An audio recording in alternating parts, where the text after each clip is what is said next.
আমার ফ্যামিলি নিয়ে কথা বলছে, আর ফ্যামিলি নিয়ে যখনই কেউ কথা বলে আমি চুপ থাকতে পারি না। যার জন্য আমি গেছিলাম ঢাকা ডিবি অফিসে, যে একটা কমপ্লেন দিয়ে আসলাম। ইনশাল্লাহ খুব ভালো একটা খবর পাবেন আপনি। গাইস, আপনারা হয়তো জেনেই গেছেন ওমর ভাই কিন্তু মামলা করেছেন।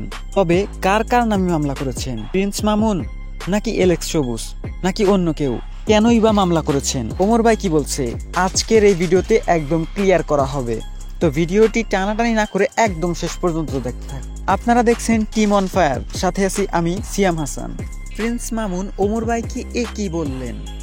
নিজের ভালো লেগে আমার বদনাম যা কই রাখা। গাইস, আপনারা হয়তো দেখছেন তার পরিবারকে নিয়ে কিছু সংখ্যক মানুষ কথা বলছে এবং এই বিষয়টি ওমর ভাই ক্লিয়ার করে বললেন। অনেক অভিযোগ, মেইনলি ওটা ছিল একটা ফানি প্যারোডি ভিডিও। ভিডিওটা সিরিয়াসলি নেওয়ার কি দরকার? আর আমি ভিডিওটা সব টিকটকারদের উদ্দেশ্যে বলি নেই, কারণ আমি পার্সোনালিও একটা টিকটক কন্টেন্ট ক্রিয়েটর। তো যাই হোক, মানুষ আমার নিয়ে 1000টা কথা হোক, আমার কিচ্ছু যায় আসে না। বাট অনেকে আমার ফ্যামিলি নিয়ে কথা বলছে, আর ফ্যামিলি নিয়ে যখনই কেউ কথা বলে আমি চুপ থাকতে পারি না। যার জন্য আমি গেছিলাম ঢাকা ডিবি অফিসে, যে একটা কমপ্লেন দিয়ে আসলাম। ইনশাল্লাহ খুব ভালো একটা খবর পাবেন আপনারা। আপাতত আমি চুপ থাকি, কারণ বুদ্ধিমানরা সবসময় চুপ থাকে, তর্ক করে না।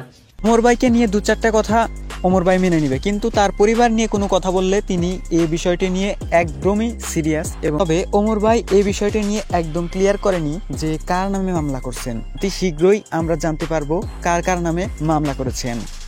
আমার সমালোচকরা আমার সালাম নিন, খুব শীঘ্রই আপনাদের সাথে দেখা হবে।